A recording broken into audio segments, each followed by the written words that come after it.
Najib Telma, des actualités uniques, dynamiques et renversantes dans le journal TV.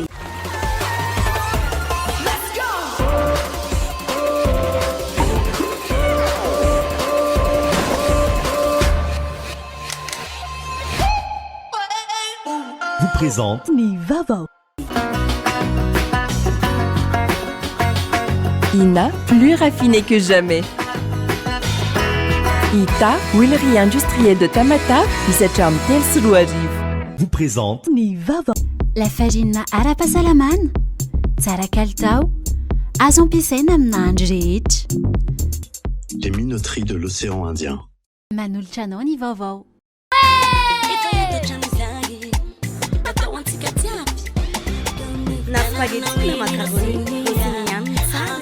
Manolotra anao ny vaovao. En octobre, Batimax vous offre 15% de réduction sur tous les articles.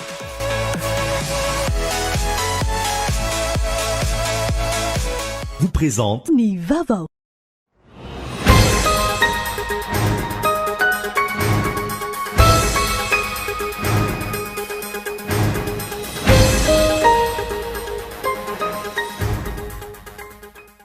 Mesorona tsy ho ministry ny raramba iny intsondra Andriamandrano Torisara araka ny didim-panjakana noraisiny fiadidinan'ny Repoblika ny tsy fakan'ny hevitry ny afolota amin'ny fividianana teo anivon'ny firenena mikambana ny alarobia lasa teo momba ny fibodona tany ataon'ny Rosia any Ukraine no anton'izay. Nahitsy ny kabany nataon'ny filohan'ny antenimieram-pirenena androany nandritra ny fanokafana ny fotoam-pivoriana teny an-toerana mahakasika ny fifampijabahana andraikitra eo amin'ireo manam-pahefana isan'ny tokony. Eo ihany koa ny fioaram-pefy ataon'ireo solombavambahoaka sasany mikatsaka ny tombontsoa manokana ka mialokaloka anatin'ny immunité parlementaire. Tafiditra ao anatin'ny amena tanteraka ny firenena tato anatin'ny ray volana mahakasika ny doro ala sy ny doro tanety. Tsy ampy ankilan'ny fitaovana ety miady amin'izay raha ny fanazavana hatreto. Nampirongatra ny peste teto Madagasikara raha ny hita tamin'ny distrika maro ny trangana doro tanety sy doro ala isan'ny tokony amin'izao fotoana. Ny fiakaran'ny taza nanomboka tsikatra ny volana Aogositra hoy ny talen'ny fampiroboroboana ny fahasalamana teo anivon'ny ministera ny fahasalamam-bahoaka. Vehivavy 7 izay miaramila ny ankamaroany no navototra nandritra ny fifanakalozana voafonja teo amin'ny Rosia sy Ukraine na omaly. Samba ny voanisy fifanakalozana toy izao teo amin'ny rotonta raha nambarany tompony andraikitra Ukrainiana iray. Ny antsiprian'izay.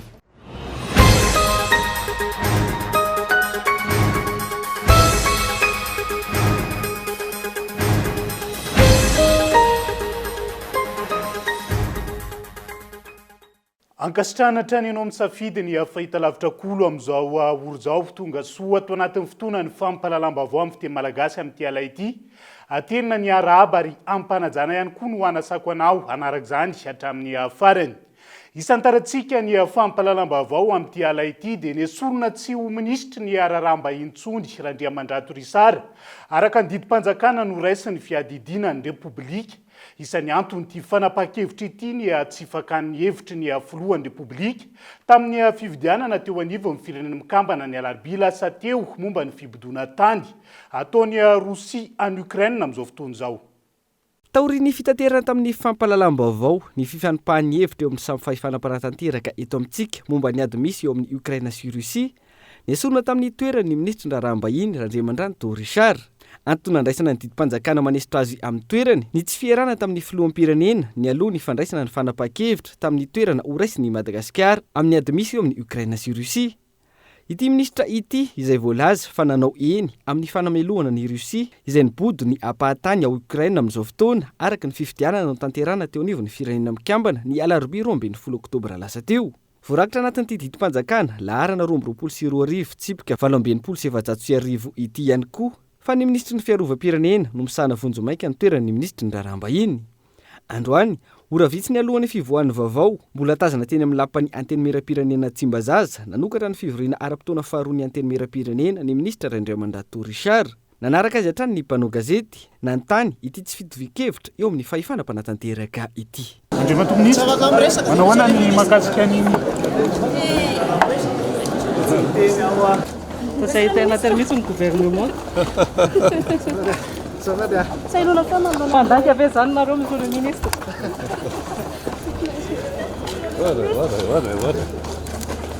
Zany mety marika mahakasika ny zavatra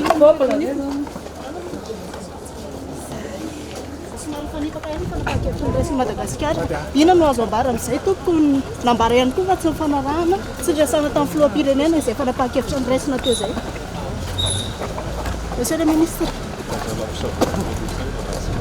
Momba ity raharaha ity hatrany namoaka latsoratra tao amin'ny tranokala ny RFI ny ariva teo ary tamin'izany no nafantarana fa nisy ny resaka ny fanaovan'ny ministra teo aloha Randriamandrato Richard sy ny mpanao gazety ny RFI taoriny ny fanesorana azy tamin'ny toerany.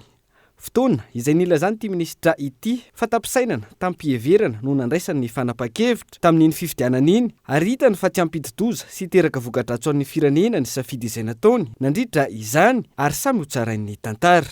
Etsy ankilany ny praiminisitra lehibe ny gouvernemanta nanamafy sy nanoana ity fanapa-kevitra no raisiny ny ministra Randriamandrato Richard ity ny amin'ny fanamelohana ny fibotoana tany ataon'ny Russia raha nitafa tamin'ny mpanao gazety ny zoma 14 oktobra teo.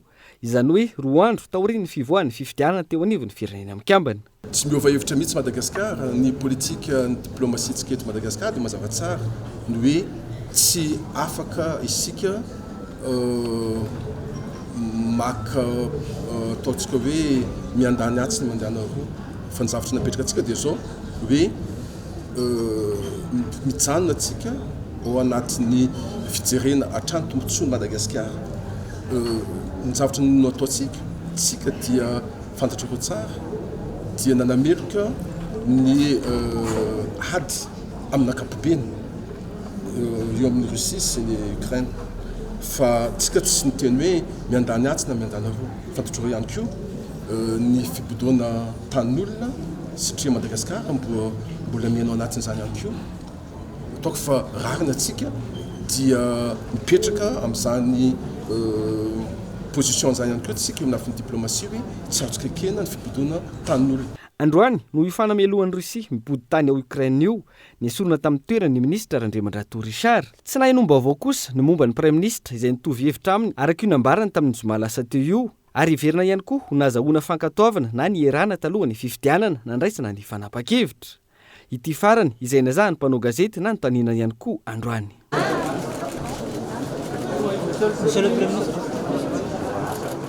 Andrasana araka izany ny hoe hijanona amin'ny fanesorana ny ministra raham-bahiny fotsiny ihany ve ity fanekeny Madagasikara ny fanamelohana ny Russia mipody tanin'olona ity sa izy tompona andraikitra ambony hafa ihany koa andraisana fepetra noho ny tsy fakana ny hevitry ny filoha na ny tsy fanarahana ny baiko. Ao anatin'izay vaovao zay hatrany dia ny tsy fakana ny hevitry ny filohan'ny Repoblika ny Madagasikara sy ny gouvernemanta nandritra ny fifidianana izay nataon'ny firenena mikambana ny alarobia lasa teo mahakasika ny fanamelohana ny Russia no nanesorana tsy mpikambana teo anivon'ny gouvernemanta intsony ny ministra raharaha-bahiny malagasy raha ny fantatra trango izay manamarika hatrany ny tsy fidovikevitra eo amin'ny samy mpitondra amin'izao fotoana izao. Gaëtan Andriatsilavo. Ny afara tamin'ny fanesorana tsy mpikambana eo anivon'ny gouvernemanta intsony ny ministra ny raharaha-bahiny ny fifidianana izay nataon'ny Madagasikara tao amin'ny firenena mikambana mahakasika ny ady ao Russia sy Ukraine ny alarobia lasa teo. Ny zava-misy anefa tsy mitombona intsony ankehitriny ny filazana etsy sy aroa fa milahatra amin'ny safidy ny raisin'ireo firenena non aligné i Madagasikara. Ny firenena non aligné izay niforona tamin'ny andro ny ady mangatsiaka ka nilazana fa tsy homba na anohitra ny ilany atsinanana bloc de l'Est na ny ilany andrefana bloc de l'Ouest tamin'izany fotoana.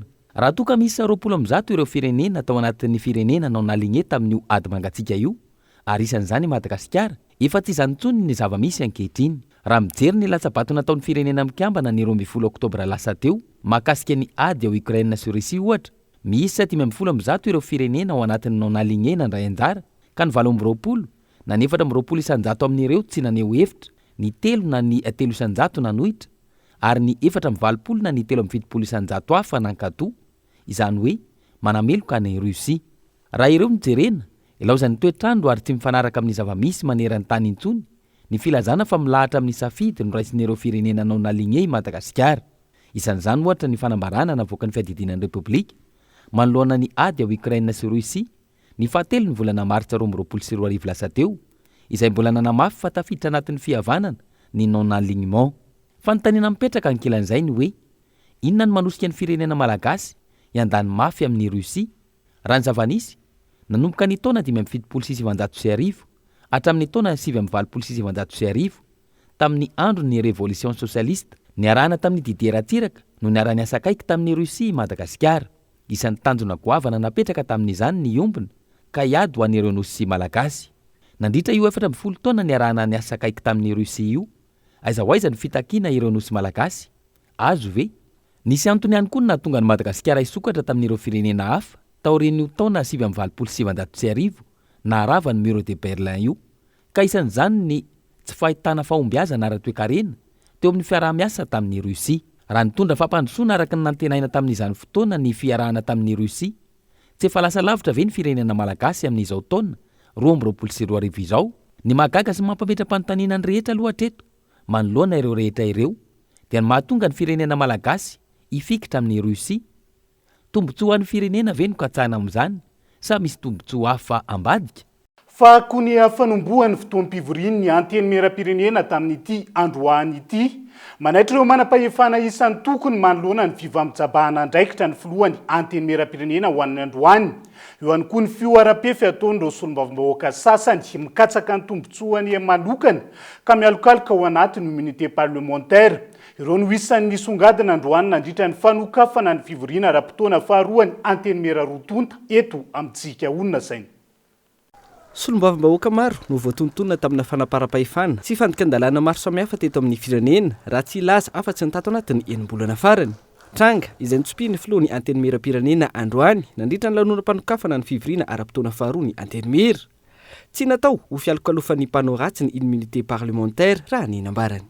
Ny immunité parlementaire izay omeny lanam-panorenanatsika dia natao ho fiarovana amin'ny fanehoan-kevitra ara-demokratika sy ho fahafahantsika miasa malalaka sy manatotosa ny asan'ny solombavambahoaka atsika fa tsy hoentina hialokalofana amin'ny mety atao hanaovana fanaraha-pahefana fanararaota-pahefana sanatria na koa hoe hanafenana ny ratsy izay atao.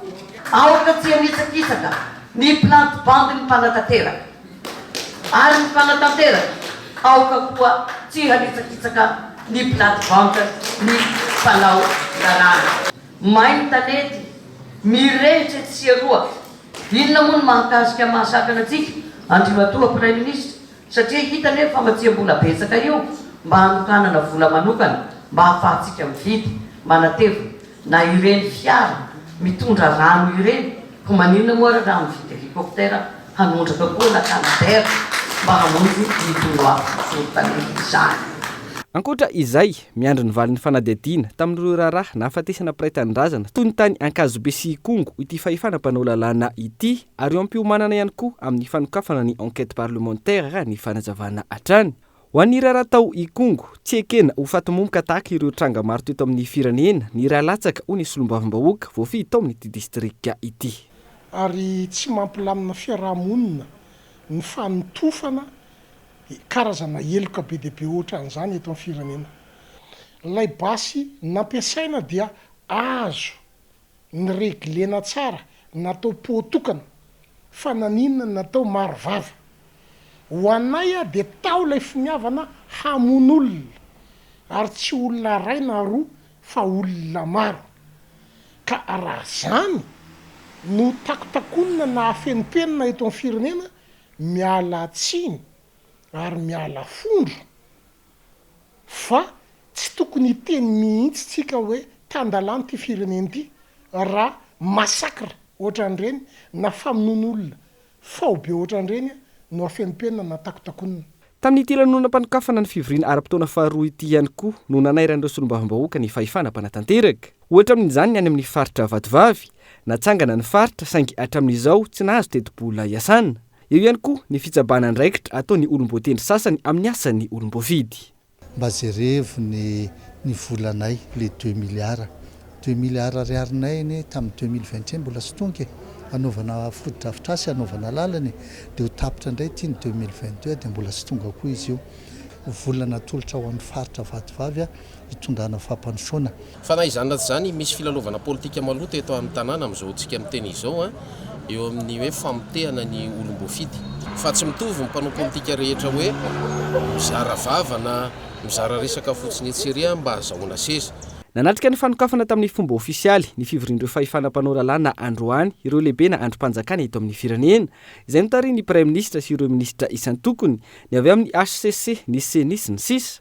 Fotoana izay nanaira ny filohan'ny antenimieram-pirenena ihany koa ireo tompon'andraikitra voakasika momba ny fanomanana ny fifidianana izay iantsony ny fifanantonana avy amin'ny hery fanoherana sy ny mpitondra fanjakana saingy tsy ilaina ny fikaonandoha-pirenena noho i Madagasikara tsy anaty krizy raha ny fanokeviny. Eo ihany koa ny tokony ametrana lalàna ho fiarovana ireo mpamolakilosy sy ireo mpiaro ny sondolombelona izay maro no nahiditra amponja. Taoriany teny amin'ny antenimieram-pirenena nosokafana ny ariva teo ihany koa ny fivoriana ho an'ny antenimieran-doolona. Fivoriana izay iandrasana ny teti-bola-panjakana ho antaona 2024 izay tokony ho tonga aloha fa tsy ho tara tahaka ny isan-taona ho ireo olona sy solombavam-bahoaka ahafahana mandinika izany ifanaraka amin'ny filan'ny vahoaka sy ho fampandrosoana ny firenena. Fa tonga teny anivo ny antenimieram-pirenena tamin'ity androany solotena andro mpanakanto mivondrona eo anivo no aminda nanaitra ireo solombavam-bahoaka anohana ny tolo-dalàna izay atolotra izy ireo. Ampiravina ny disadisa misy eo amin'ireo mpanakanto sy ny ministera azy ity tolo-dalàna ity rahalany hoy izy ireo tamin'ity androany ity ka tokony hodiniana amin'izao fivoriana ara-potoan'izao. Onona saina. Ny tombo androany nisan'ireo mpanakanto tazana teny amin'ny antenimieram-pirenena. Ankoatra ireo solombavam-bahoaka, hita teny Tsimbazaza ihany koa ny solotenan'ireo mpanakanto mivondrona eo anivon'ny Omda nandresy lahatra ireo namany ametraka ho zava-dehibe ny tolo-dalàna izay atolotra izy ireo ho fampivoarana ny zavakanto eto Madagasikara. Ny taona na mpikambana anay tao anatin'ny Omda zay zany dia efa mihoatra ny 30 taona avokoa. Ka izahay izao zany dia efa mijery ny ho avy indrindra ho an'ireo mpanakanto mpamorona zandrinay nisafidy lalàna vaovao izahay ary marianay tsara fa lalàna niarany dinika tamin'ny mpahay lalàna be dia be eran-tany lalàna atolotray olanina ety. Kaduka ny lalàna mikasika ny Omda tsotra kely izay fotsiny mba miangavy mba ho tafiditra amin'ity lahadinika aty le izy no ny antony maro samihafa satria mba sambany misy filoham-pirenena tena artista mihitsy. Isaka misy ministra tonga dia ny anay foana voakitika alors que ny anay velona. Ny anay tsy maty mihitsy jereo tsara ny organisme ratasy rehetra fa maty aby. Tsy manambola ratsy fitantanana. Ny anay nety, ny anay mandeha. Manetana an'ireo solombavam-bahoaka zany zay mba hampandany an'ilay lalàna io satria io no mampilamina ny fiainanay artista indrindrindrindra ao anatin'ny famoronana zany sy fiarovana ny zonay. Andrasana araka izany raha ho isan'ny laharam-pamehana ho an'ireo solombavam-bahoaka ity tolo-dalàna avy amin'ny mpanakanto ity ka ho isany ao anatin'ny lahadinika ny anivon'ny antenimieram-pirenena amin'izao fivoriana ara-potoana faharoa izao. Fa hijanona eny anivon'ny antenimieram-pirenena trano sika ao anatin'ity vaovao manaraka ity. Misy tambazotra matanjaka misehatra amin'ny fitrandrahana hatramin'ny fanondranana ny lepidolita eto Madagasikara amin'izao fotoana izao. Raha ny angom-baovao voaray ny filohan'ny komisiona misahana ny arena kibon'tany eo anivon'ny antenimieram-pirenena ho an'ny androany ireo olona manodidina ny filohan'ny repoblika amin'izao fotoana izao no tompon'antoka voalohany anatin'izay ka mila fahasahiana ny famongorana azy ireo. Nanao ampamoaka mahakasika ny fisian'ny tambazotra matanjaka misehatra amin'ny fitrandrahana ireo karazam-bato industrialy. Antsoina hoe lepidolita eto Madagasikara indray ny lehibe ny komisiona misahana ny arena kibon'tany eo anivon'ny antenimieram-pirenena androany. Ny fananana vato lithium isan'ny akora fototra ilaina eo amin'ny sehatra maneran-tany indrindra amin'ny fanamboarana ny vatoaratra no nampahazovana ny fitrandrahana azy amin'izao fotoana. Tsaratsika fa anatin'io l'épidémie io zany misy na forte concentration de lithium zany hoe be le lithium agnatiny nefa lithium zany zao tadiavin'izao eran'izao tontolo zao misy fanondranana efa anatin'ny sambo azy navokako misy tao amporo tolagnaro ny savana nisy enandalina reny ny sakanana daholo. Aleny midika fa misy tambazotra mipetraka le izy satria fantatsika fa mbola nahato daholo zao ny fanondranana indrindra reny industrialy reny. Nanao déclaration Union européenne hoe anisany amorona stock farany matanjaka eran-tany. Nanao koa ny Chine tia ikajo an'io. Atsika Madagasikara manana an'izany mba atsika an-tsaina fa 2500 francs 500 ariary ny vidianan'jareo anazy ihany ampotony ihany nefa zavatra vidina lafo 2000 à 2500 € la tonne. toy ny trafika maro mandidiny sehatra ny arenakibony tany sy ny loharankarena stratezika eto Madagasikara tato ato. Maro amin'ny olona manodidina ny filohan'ny repoblika amin'izao fotoana no mpiray tsikombakomba na tompon'antoka mivantana amin'ny trafika lepidolita amin'izao fotoana. Mila finiavana tanteraka araka izany ny famongorana ny tambazotra rany fanazavana. Valira manao business dolo zany olona manodidiny président zany tena nareo président zany anisan'ny toanako tamin'ny 2018 za de mahafaka milaza fa tsy miray tsikombakomba amin'ny zavatra ratsy fa misy marina manodidina azy manao zany zavatra ratsy zany fa fotoanany zao tokony andraisana anjara amin'ireny olona manodidina ireny. Ireo daholo ny mparay tsikombakomba, ireo mitafiditra amin'ny zavatra maloto na volamena zany na reto vato ataontsika hoe pierre industrielle moa fa anisany tadiavin'ny eran'izao tontolo zao satria lithium zany anaovana ireny batterie ny tomobile électrique reny. Any ivelany any voatratra reny entana reny. Dikan'izany mitavozavoza ny tompon'andraikitra eto voalohany, faharoa misy zay teneniko aminareo tambajotra ane io hoe maro zany ministera leo mpanatanteraka tafiditra anatin'izany matoa tafavoaka reny entana reny. Raha ny zava-misy eo amin'ny sehatra iraisam-pirenena itombo avo telo eny ny filanany lithium eo amin'ny sehatra iraisam-pirenena hatramin'ny taona 2024. Raha ny antotanisana voka ny mineral info trano kala frantsay iray misehatra amin'ny fanomezam-baovao momba ny arenakibony tany anamafy ny fitrandrahana sy ny fanondrona antsokosoko ny lepidolita eto Madagasikara ny momba izay raha tsy misy ny fanaraha-maso akaiky manomboka izao. Antony nanaovana antso fanairana ny lalàna hifehezana ny arenakibony tany izay andrasana ho tafiditra anatin'ny lahadinika mandritra ity fotoam-pivoriany anteny miram-pirenena ity. Fa niainga tamin'ity androany ny azo any Maroka ny délégation malagasy izay nitarohany filohan'ny repoblika anatrika ny andiany fahatelo amin'ny Tsoazoa l'Africa Business Forum izay tontosaina ny Casablanca manomboka ho amin'ny andro ny rapitso fa 7-20 hatramin'ny 20 oktobra ho avy zao. Ny hetsika izay ionan'ireo mpandraharaha sy ny mpandray anjara amin'ny toe-karena aty Afrika. Fa la fomba voafa kosa indray dia tsy ampy ny fitaovana enti-miady amin'ny doro ala sy ny doro tanety eto amintsika amin'izao fotoana izao. I Madagasikara izay tafiditra ao anatin'ny ambena tanteraka tato anatiny ray volana raha ny fanazavana. Raha ny fanazavana trany efa tafiakatra 9 sy 4 hetsy hektara ny alamay manena ny Madagasikara amin'izao fotoana izao. Daniela Mino Arso. Mananika ny 9 sy 4 hetsy hektara ny alamay manerana ny Madagasikara amin'izao fotoana izao. Hatramin'ny ny atomboan'ny doro ala sy doro tanety tamin'ity taona ity raha ny nambaran'ny tompon'andraikitra. Ao anatin'ny iray andro manodidina ny 750 ny tebokafo ataratry ny zanabolana raha toka ao anatin'ny valanjavaboary arovana ny tebokafo 500 amin'izany. Mbola tsy voafetanteraka ny hafa amin'izao noho ny tsy fahampian'ny fitaovana manokana hoentina mifehy izany raha ny fanazavana. Pulvérisateur no etsika mamono hafa, tsy manana engin be dia be tsika mamono hafa, tsy hoe tsy asa sy tsy ampy ny fitaovana hofehiny zany. Raha ny ara-taovana tena io ny ampelatanana dia tsy maintsy miasa tsika fa ny hoe afa-bo kosa dia sako miteny afaka miteny hoe tsy afa-botsika. Eo amin'ilay ady amin'ny hafa ny ara-teknika zany dia manano sarotra kely izy io satria nahoana ireo alatsika ireo raha ala no mirehatra dia izy ireo zany dia tahirina karazany zava-mananaina izay tsy fahita fa tsy eto amin'ny Madagasikara. Dia rehefa miady amin'ilay afo zany ianao tsy azo hoe tonga dia aripaka ilay izy fa tena ilay afo mihitsy ny vonoana. Ao anatin'izany ady amin'ny afo zany nefa misy afo mahatratra 10 metatra ny avony, 10 metatra ny avony dia tsy afaka vonoana tanana zany mazava ho azy, tsy afaka miraviravy tanantsika fa miasa fa kosa mbola mitady an'izay fitaovana ahafahana mamono zany tsika. Ankilany manoloana ireo trangana firehetana ny sesy manerana ny nosy toy ny tao amin'ny faritra ireo valanjavaboary arovana toana Karafantsika sy tao Soalala, ny tao Ambotately, Akazibe ary ireo faritra hafa. Miantso ny fahatsapatenan'ireo tompon'andraikitry ny firehetana ny tompon'andraikitra eo anivon'ny PNGRC.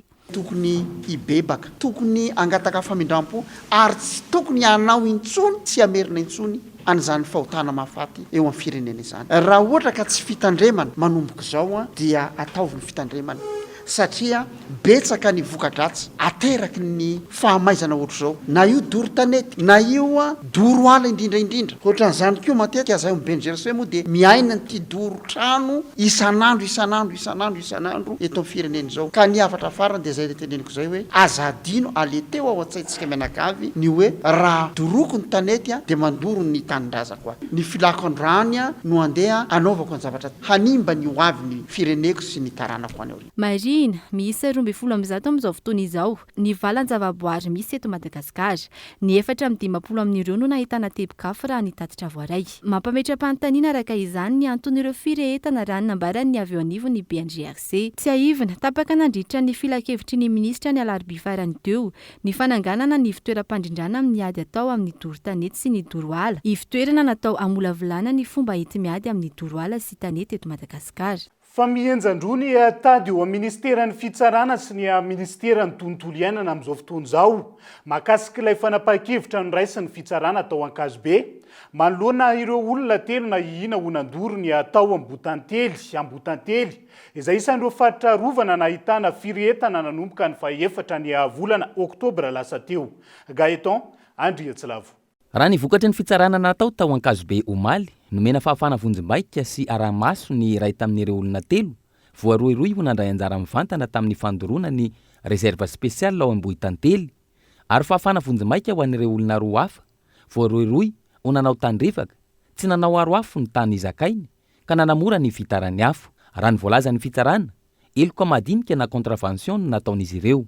Ankilan'izay nefa nanamafiny eo anivon'ny ministera tompona andraikitra fa araka ny lalàna mifehy ny faritra arovana tsy azo hidirana na anaty ala raha tsy nazona lalana. Fanampin'izay hoy izy ireo anatin'ny ady amin'ny afo isika izao ka tsy misy antony na kely aza tokony hidiran'ireo olona ireo ao anaty ala miaraka amin'ny mpamono afo mitondra briquet sy petrol satria efa mirehitra ny afonatrehiny. Ambohitantely izay iray amin'ireo reserva spesial ahitana karazan-kazo sy biby tsy fahita manerana izao tontolo izao. Faritra ambony ahitana alamando izay tsy mifanalavitra amin'ny ala hita ao Andasibe ao aminy.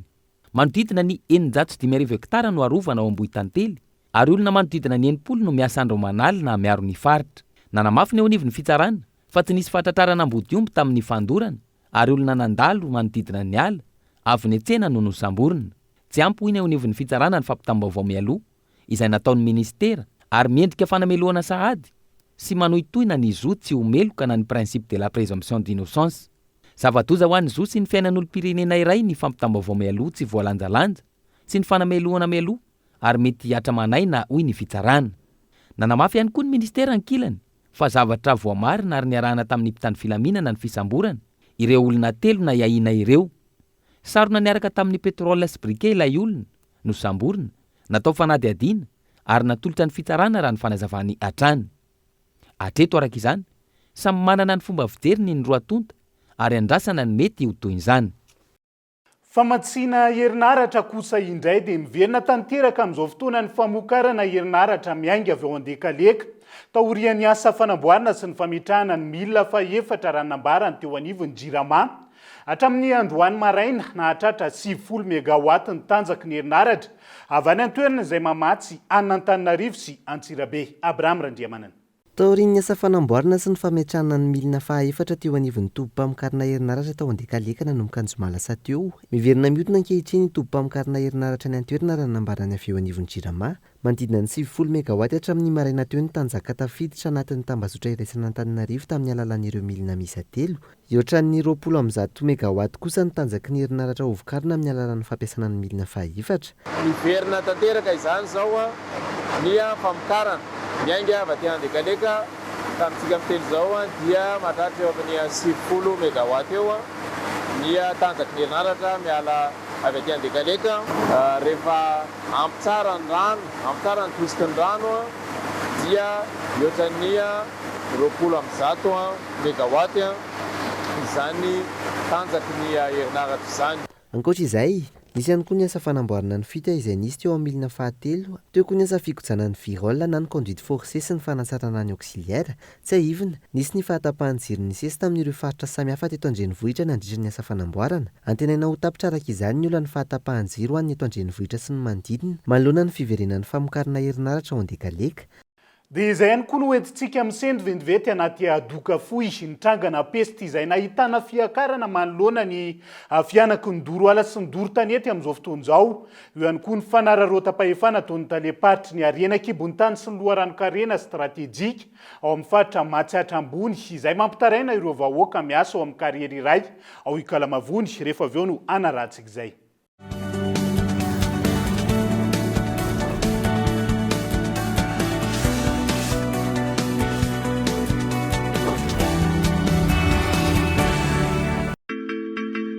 Makua Entertainment et JR Prod vous présentent Makua Tour 2022, le dimanche 30 octobre au Palais des Sports Mamas. Un spectacle inédit hors du commun avec Shine, Denise, Jasmine, Boy Black, Dalvis, Shadowbanks, Lion Hill et Eljo. Les billets sont déjà en vente sur Ticketplace. Sponsor officiel, Telma. Ina dia vita amin'ny soja voafantina mba hampatsiro ireo karazan-tsakafo karakarainao. Ny menaka Ina dia ahitana oméga 3 sy oméga 6 ary ara-pahasalamana no notrikaina entin'ny soja. Ina ilay menaka manome tsirony nahandronao isan'andro.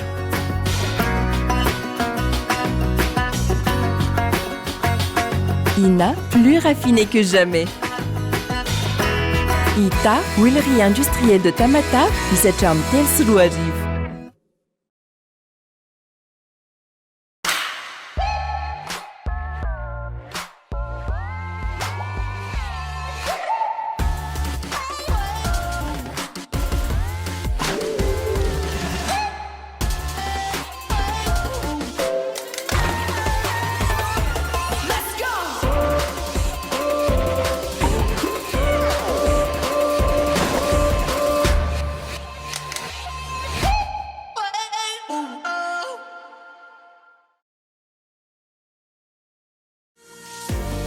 Telombropolo sy 4 arivo ho avy ny fifidianana itobaka ny vola izara t-shirt sy kojakoja samihafa indray ireo kandida mba handresen-dahatra anao. Tadidio kanefa fa endrika kolokolo ihany zany satria tokony ny hevitra no ibaiko ny safidinao fa tsy ny fizarana fitaovana na vola akory. Izany indrindra no ilaina ny lalàna mametra ny fandanim-bola sy mitaky ny fangaraharahan'ny loharanom-bolan'ireo kandida mandritra ny fampelezan-kevitra. Ndao isika hiara-handresy lahatra ny tompona andraikitra mba hanavao ny lalam-pifidianana mifandraika amin'izany. Fotoana ho an'ny fiovana famindry zao mba ho fifidianana lavitra ny kolokolo no ianantsika amin'ny 13 sy 4 arivo.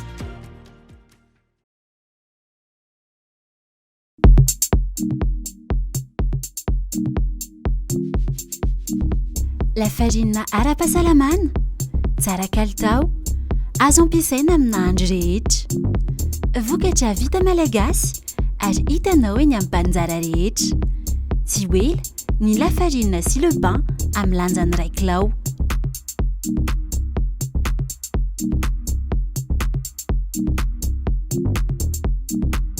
Les minoteries de l'océan Indien. Vita malagasy.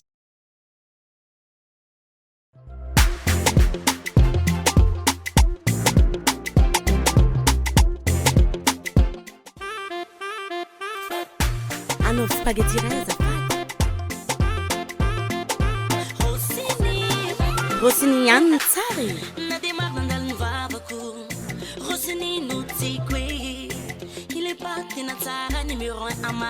Vito!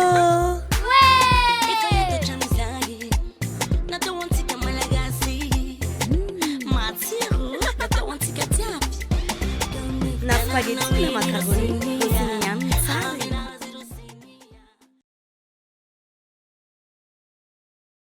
Profitez du retour des beaux jours pour donner vie à votre intérieur. En octobre, Batimax vous offre 15% de réduction sur tous les articles. Une offre exceptionnelle dans tous nos magasins pour les petits travaux et les grands projets. Moins 15%. C'est tentant, non ?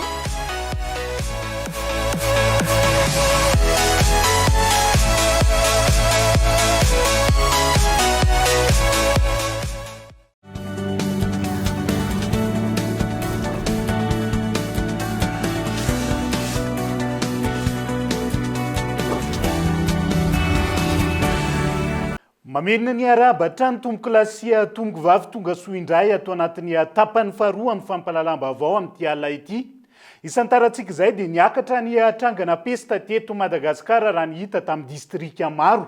Taorian'ny trangana Dorotanety sy Doroala isan'ny tokony amin'izao fotoana izao. Nanomboka ny volana Aogositra no nampirongatra azy ary iamafy hatrany zany amin'izao fotoana izao.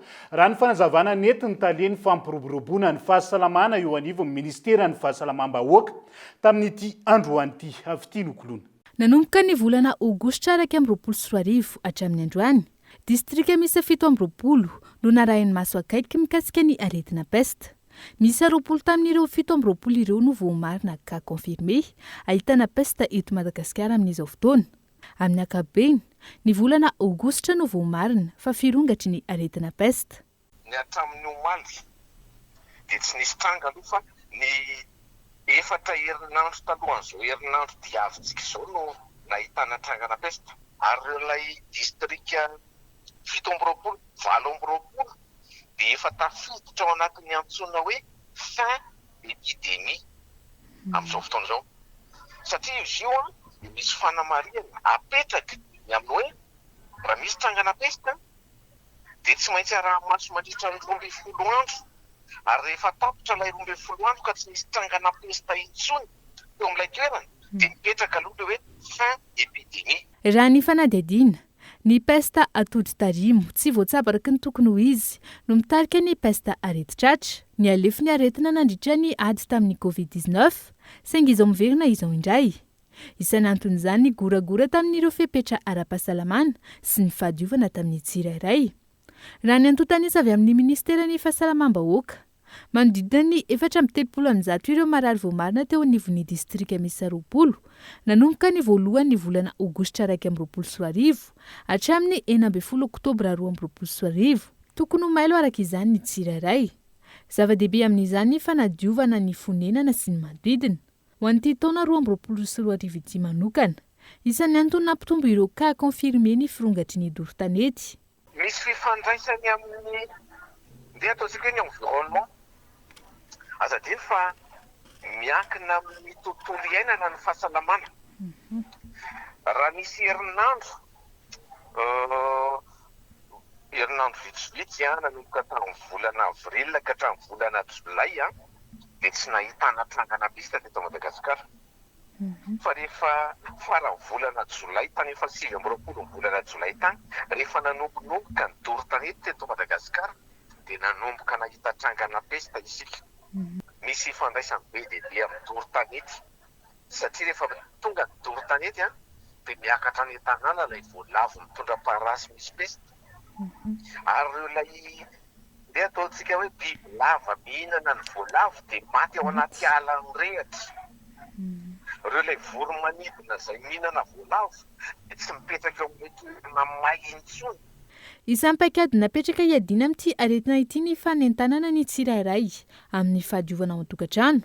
Eo ihany koa ny famonoana ireo voalavo sy parasy manaraka ny fenitra tsy ampitatra ny aretina. Fa hiazo any anozy be vetivetsika ao anatin'ny aty vaovao manaraka ity. Ngadona any an-toerana ny asambo voalohany nitondra mpizahatany tao aorian'ny valinaretina Covid-19. Mpizahatany miisa 5,700 no nentiny io sambo io ka hitsidika anozy be sy Diego izy ireo ao anatin'izay Gaeton Andriatsilavo. Misy 5,700 ireo mpizahatany nentin'ity sambo lehibe ny gadona teto Nosy be ity, ka ny 700 ny nidina sy nitsidika ny akanton'ny Nosy be, izay miparitaka amin'ireo toerana malaza sy mahasarika ireo mpizahatany ao an-toerana. Teratany Allemand no maro anisa amin'izy ireo. Miarina tsikelikely ny farim-piainan'ny mponina ao Nosy be no ny fisiny ireo mpizahatany maro tonga mitsidika. Ankoatra ny sidina miisa 12 avy any ivelany isaky ny herinandro, tonga indray izao ny sambo lehibe mitondra mpizahatany. Tegna ravoravo no jiaby a Nosy be eto, ny guide, ny chauffeur, ny olo manana agence, tegna maneho faharavona zegny ireo amin'ny fandraisana an'ireo touriste izay mandalo amintsika eto. Ka manomboka mibiagna zegny zao ny touriste, ny avion, ny sambo, tegna feno zay ty Nosy be, presque l'hôtel jiaby feno izy io. Tegna ravoravo. Tegna faly aloha faly zay fa tonga ny sambo. Manana tombony lehibe zay ny avian'ny sambo. Hoe mba miasa daholo ny olona, mba misy vola miditra zany. Maro ny fandaminana natao mialoha sy mandritra ny fandraisana ireto vahiny ireto. Na izany, tsy tokony hisy fanilikiliana hoe ireo mpiasa eo amin'ny port Elville. Zay mba mila toerana zay fahazonay matetika ato agnatin'ny port ity, satria ity port ity tsy mety tsy tokony monopolizegna. Amezana zay ny toerana ny mpandrara mba ahafahanay mivarotra ny prestation touristiquenay, satria zahay mahazo alalana avy amin'ny ministère ny tourisme mba hoe andray vahiny sy ivato zay arikarenanay ato amin'ny fatry Nosy Be mitodika aminao zay monsieur le ministre mba tianay ho azy ny toerananay zay fivarotanay le arikarena tourisme zegny atyzay Diego sy Nosy Be no andalovan'ity MS Europa 2 paquebot de croisière maritime ity andiany voalohany zao raha ny fanazavana andray sambo miisa 3 hafa amin'ny Nosy Be ny volana novambra ho avy izao. Fa maro ireo mpisehatra nandray anjara tamin'ny fokoanan-doha iraisan'ny pirenena momba nanao siansa sy ny nanao teknôlôjia amin'izao fotoana izao. Hetsika izay natao hitondra fampiroboroboana ny alafon'ny teknôlôjia eto an-toerana. Raha nambarany teo anivony INSTN na Institut National des Sciences et Technologies Nucléaires de Madagascar tamin'ity androany ity tanjona ny ampivondrony ireo manam-pahaizana siantifika eto an-toerana sy ireo mpikaroka amin'ny ambaratonga ambony ifanampy sy ifanakalotra-kefa eo amin'izay sehatra izay. Sehatra iray mbola mila ezaka sy tosika amin'ny lafiny maro ny fampiroboroboana ny lafin'ny teknôlôjia eto Madagasikara, indrindra eo amin'ny sehatry ny nanosiansy sy ny nanoteknôlôjia. Tontosandroany ny dinika natao hitondra fampandrosoana eo amin'izay sehatra izay. Tanjona amin'izany ny ampiroboroboana ny teknôlôjia moderne eto an-toerana, fa eo ihany koa ny fitadiavam-bahaolana mifandraika amin'ny lafiny famokarana herinaratra. Amin'izao fotoana izao manko efa somary crise zany, crise eran-tany momba ny angovo. Anisan'ny tena andramana zany ampiasaina amin'izao fotoana izao aty amin'ny firenentsika dia le angovo avy amin'ny masoandro. Ny olana amin'le angovo avy amin'ny masoandro zany hoe le panneau solaire reny ny électricité avoakany somary voafetra ihany.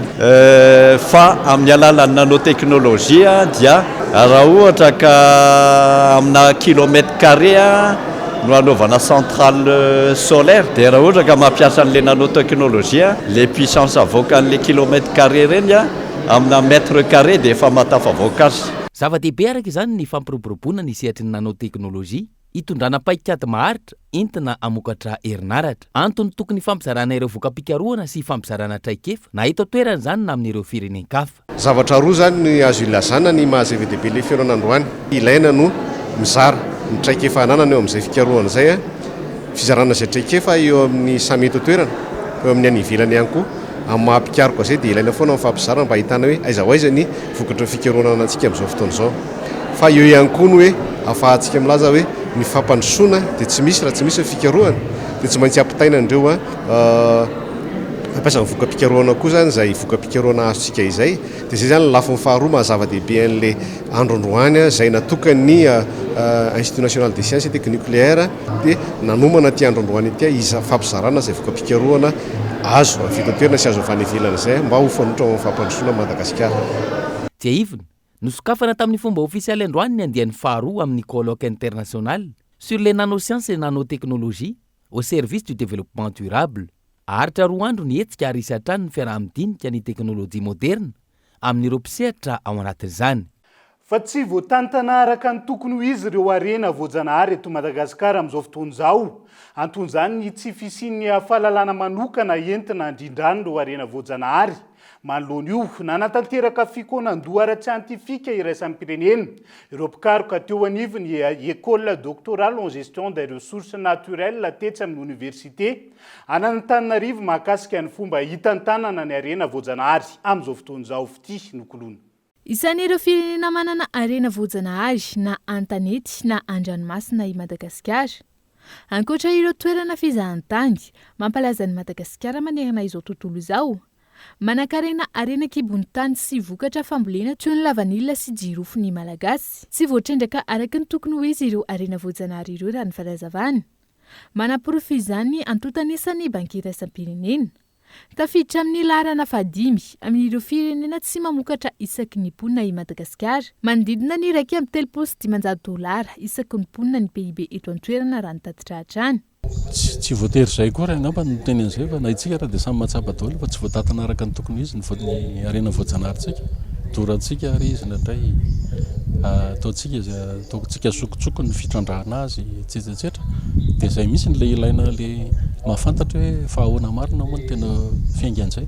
Ny famokarana fahalalana mantsiny alohan'ny azahoana mampiasa zavatra tena mandeha araka amin'ny tokony izy dia tokony fantatra mazava tsara izy hoe ahoana ny fomba fitrandrahana an'io arena voajanahary io raha tsy fantatratsika ny fomba fitrandrahana dia zavapoana ny azahoana mitantana azy amin'ny tokony ho izy dia izay ny vokatra ny fahalalana ratovina ety amin'ny université amin'ny ankapobeny izay omena ny olona amin'ny ankapobeny.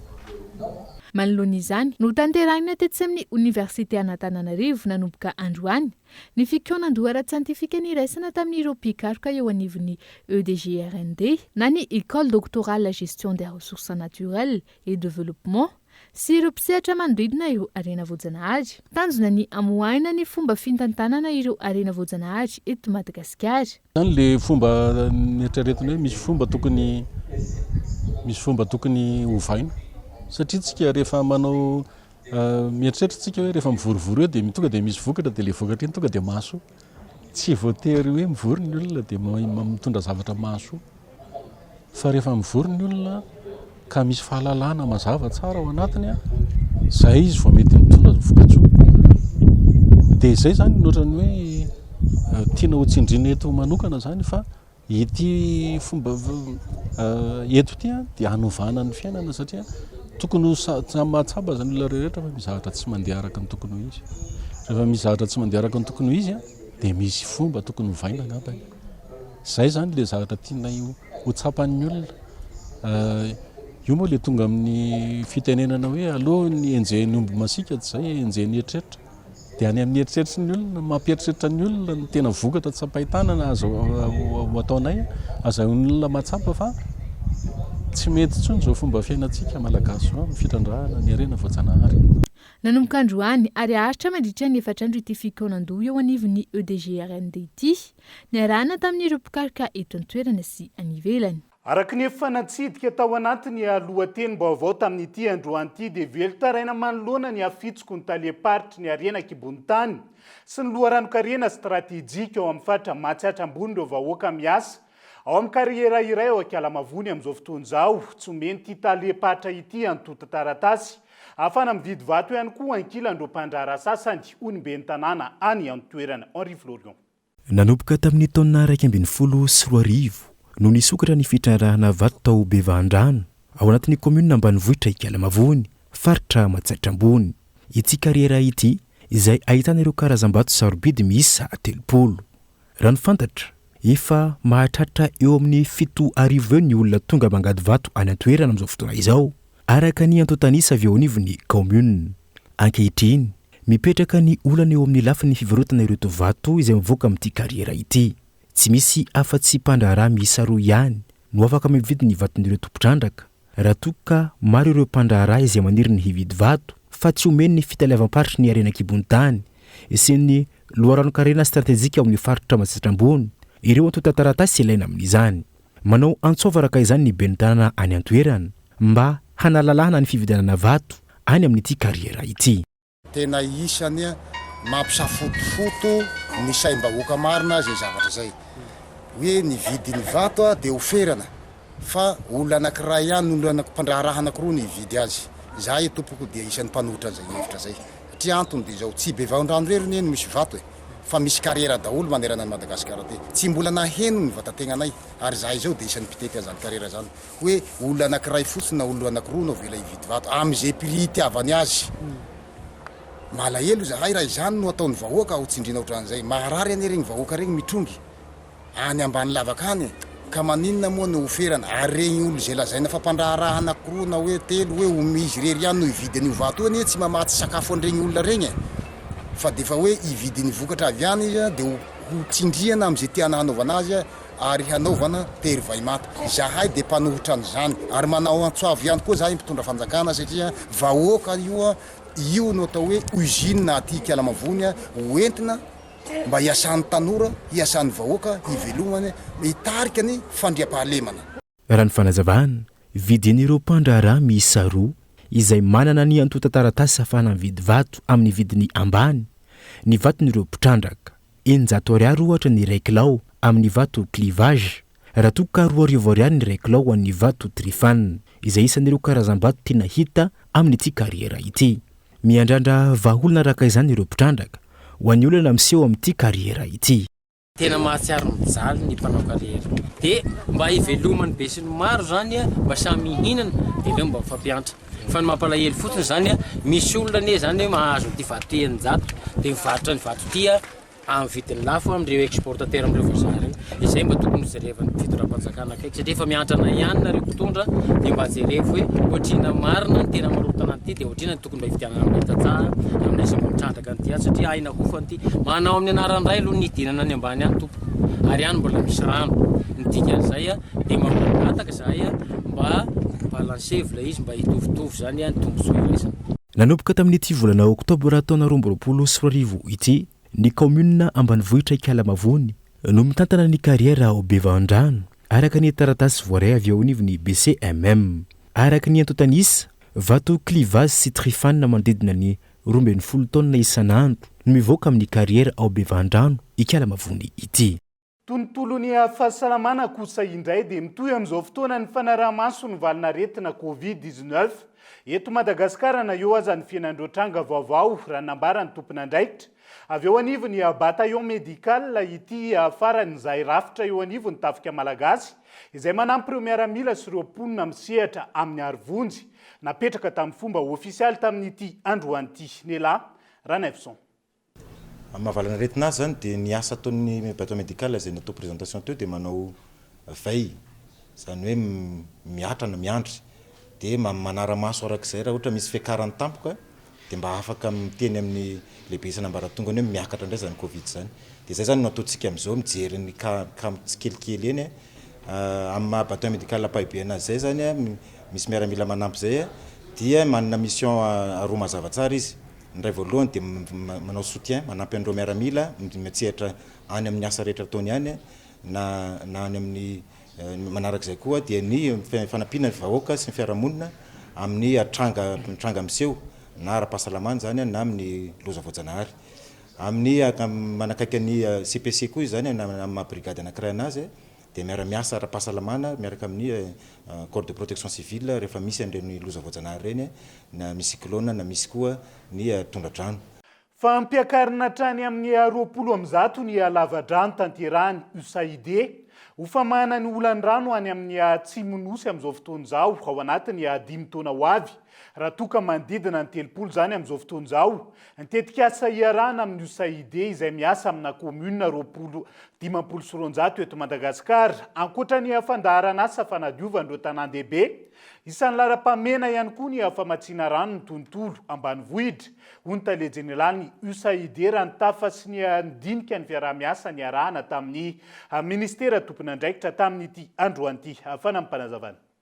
La partie sud du pays est extrêmement importante parce que c'est là où il y a en fait manandanja lehibe ny faritra atsimony nosy satria no ahitana filanagoavana amin'ny rano. Tsapanay fa izao no fotoana tena mila rano ankehitriny ary mandritra ireo taona ho avy. Araka izany tena tsapanay izany ka fanirinay ny anohana ny ministera itoizany izany fiara-miasantsika izany izay tafiditra anatin'ny tetika Sawash any Atsimo. Et dans le contexte de Wash dans le sud du pays. Vaovao ny toetry ny andro kosa indray dia manomboka ny zoma ho avy zao no vinavinaina ny siny ny rotsakorana ny amin'ny faritra Tsimonosy araka ny nambarany teo anivony sampana mpamatatra ny toetrandro androany. Misy fikorontanana ihany koa ny toetrandro amin'izao fotoana izao saingy tsy hisy fiantraikany loatra amin'izay vinavin'izay Henri Florian. Manoloana ny fivaovan'ny toetrandro amin'izao fotoana izao mikorotana tanteraka ny toetrandro eto amintsika araka ny nambarany teo anivony sampana mpamatatra ny toetrandro. Ny zoma ho avy izao no vinavinainy ny siny rotsakorana any amin'ireo faritra sasany eto Madagasikara indrindra fa any amin'ny tapiny Atsimony nosy. Vinavinaina zany mety isiorantsika ny zoma raha atao hoe tsy ny faritra ray manontolo na Nalamanga no mety ahazo fa ny faritra Atsimo aloha zany no tena azo antoka fa mety ahazo an'izay rotsakorana zay. Io rotsakorana io dia mety arahankotroka amin'ny ankapobeny aloha zany vokatr'ilay fikorotanana avy aty amin'ny ilany andrefan'ny nosy iny. Dia mifaritra Atsimo somary betsabetsaka no mety hisitraka n'io rotsakorana io zany hoe manomboka aty vakina karatra aty dia mandeha amina Moromania mahazo an'ireo Tomatsihatra ny faritra ny orombea, ny faritra anatiny ny faritra tsimandrefana sy ny tapany avaratry ny faritra ndrosy ny faritra nosy, de mahazo koa ny ilany avaratry ny faritra ny menabe. Ireo zany a no mety isitraka an'izay rotsakorana izay. Ho an'ny faritra Analamanga manokana, ny tapany atsimo no tena azo ny rotsakorana manomboka ny zoma ho avy izao. Tandrifondrahona no hisy araka ny fanazavana hatrany. Dia izay ihany koa no entina miampita ao anatiny maresaka iraisan'ny pirenena amin'ity alina ity. Vehivavy miisa 8 izay miaramila ny ankamaroa no navotra nandritra ny fifanakalozany voafonja teo amin'ny Rosia sy Ukraine omaly sambany vao nisy. Io fifanakalozana toy izao io teo amin'ny rotonta ranonambarany tompony andraikitra iray any Ukraine.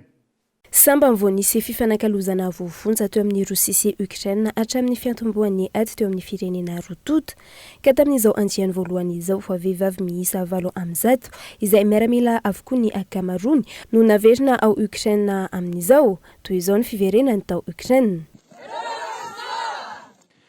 Raiky amby 20 taona ny zandriny indrindra tamin'ireo vehivavy ireo raha toka 12 taona ny lehibe indrindra nakasitraka ny famotsorana ireo vehivavy ireo ny filoha Ukrainiana 90 amin'ireo vehivavy ireo no miaramila avokoa ary 12 ny sivily.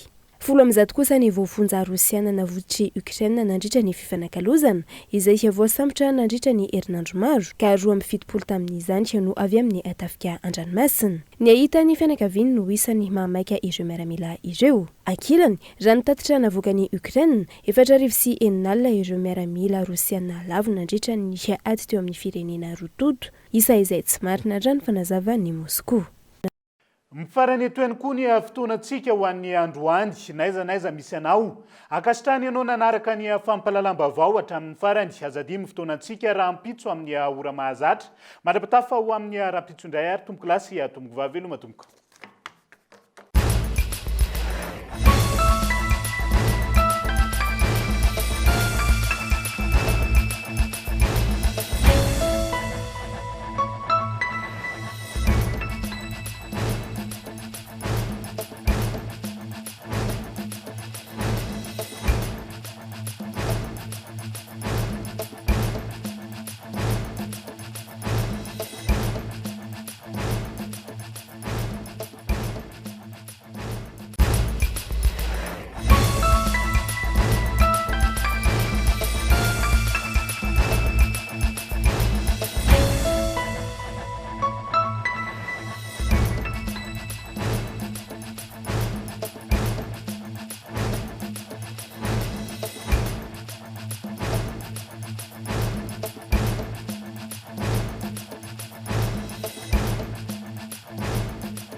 En octobre, Batimax vous offre 15% de réduction sur tous les articles.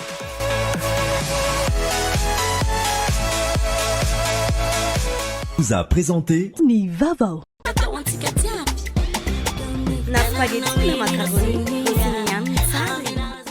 Vous a présenté Nivavo.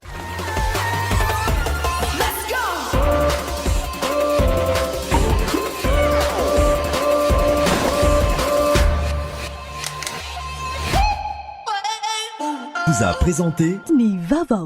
La farine ara-pahasalamana, tsara kalitao, azo ampiasaina amina andro rehetra. Narahinao teo niaraka tamin'ny LMOI ny vaovao.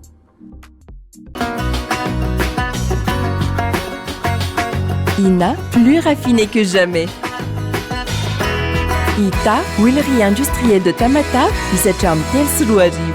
Vous a présenté Nivavo. 5G Batelma, des actualités uniques, dynamiques et renversantes dans le journal TV.